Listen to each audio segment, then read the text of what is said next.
बिहार राज्य आवास बोर्ड के पटना प्रमंडल 2 के अंतर्गत भूतनाथ रोड के आवासीय कॉलोनी में अनावंटित फ्लैट पर अवैध रूप से कब्जा कर रहे अतिक्रमणकारियों को अंतिम चेतावनी जारी कर दी गई है।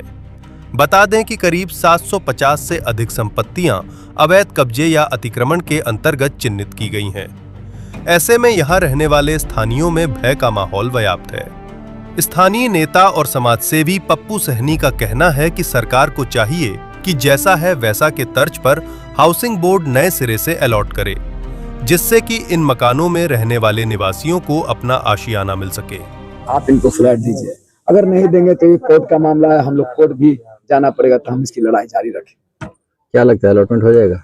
हमें पूर्ण विश्वास है कि जिस तरह से हाउसिंग बोर्ड का ही कहना है, मेरा कहना नहीं। जब वो जो है दूसरे को फ्लैट बेच रहा है तो हमको क्यों नहीं देंगे भाई? हम लेने के लिए इच्छुक है, हमको क्यों नहीं देंगे? तो हमें पूरा उम्मीद है कि अगर लोगों का अच्छा से सहयोग रहा तो ये लड़ाई अंजाम तक मैं पहुंचा दूंगा और लोगों को न्याय मिलेगा और फ्लैट भी मिलेगा।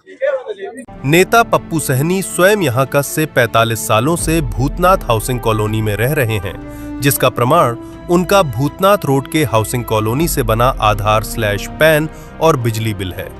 उसका प्रतिलिपि बिहार राज्य हाउसिंग आवास बोर्ड प्रमंडल 2 में सौंपने जा रहे हैं, जिससे कि यहां के रहने वाले लोगों के समस्याओं का समाधान हो सके।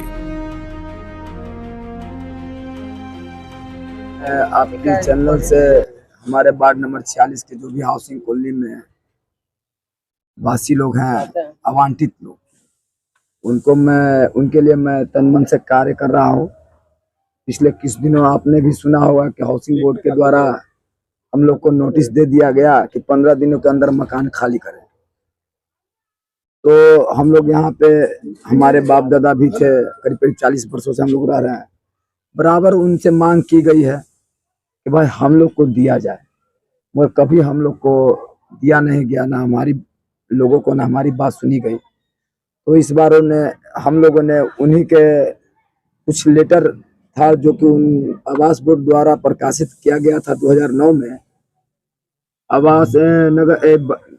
आवास विभाग को, कि भाई आप मेरा फ्लैट दीजिए। भवन निर्माण विभाग को दिया गया था आवास बोर्ड के द्वारा 2009 में।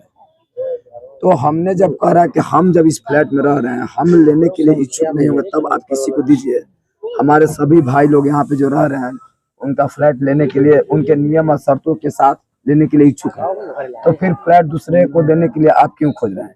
इसीलिए देखिए कि हमने एक फॉर्म छपवाया है, जिसमें साफ लिखा हुआ है कि जब आपने 2000 में वर्ष 2000 में आपने भवन निर्माण विभाग को बोला कि हम फ्लैट लीजिए मेरा, और हम लोग रह रहे हैं, तो हम लोग इसमें फॉर्म में दर्शा दिए गया है कि भाई जब भवन निर्माण को दे सकते हैं तो हमको क्यों नहीं।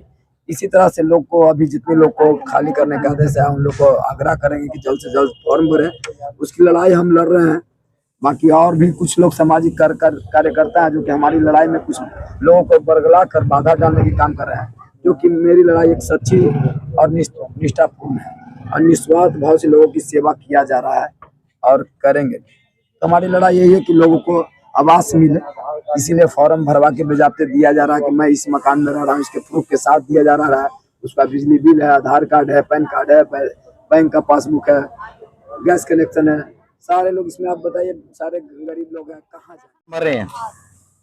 पैसे के भर रहे हैं, रूम का चलते भर रहे हैं, हम लोग का निकाल रहा है, तो हम लोग कहाँ जाएंगे? कौन निकल रहा है? सरकार निकाल रहा है, कौन निकाल रहा है? हम लोग कहाँ जाएंगे? हम लोग कहाँ जाएंगे? 10 साल से हम यहाँ पर ही है, जनता फ्लैट में। आज निकाला जाएगा तो हम लोग को रूम पहले देगा तो हम नहीं निकलेंगे। हम लोग को जगह दे नहीं रहा, निकाल रहा है, तब कैसे निकल जाएंगे? काहे निकल रहा है? बोर्ड की ओर से जारी महत्वपूर्ण सूचना में स्पष्ट किया गया है कि निर्धारित अवधि के भीतर अतिक्रमण नहीं हटाने की स्थिति में जिला प्रशासन के सहयोग से बलपूर्वक अवैध कब्जा हटाया जाएगा। इसके साथ ही अतिक्रमणकारियों के विरुद्ध विधि सम्मत कार्रवाई भी प्रारंभ की जाएगी। बोर्ड की ओर से यह भी स्पष्ट किया गया है कि अतिक्रमण हटाने की कार्रवाई के दौरान अवैध रूप से रह रहे व्यक्तियों की निजी संपत्तियों को होने वाली किसी भी प्रकार की क्षति के लिए संबंधित अतिक्रमणकारी स्वयं जिम्मेदार होंगे।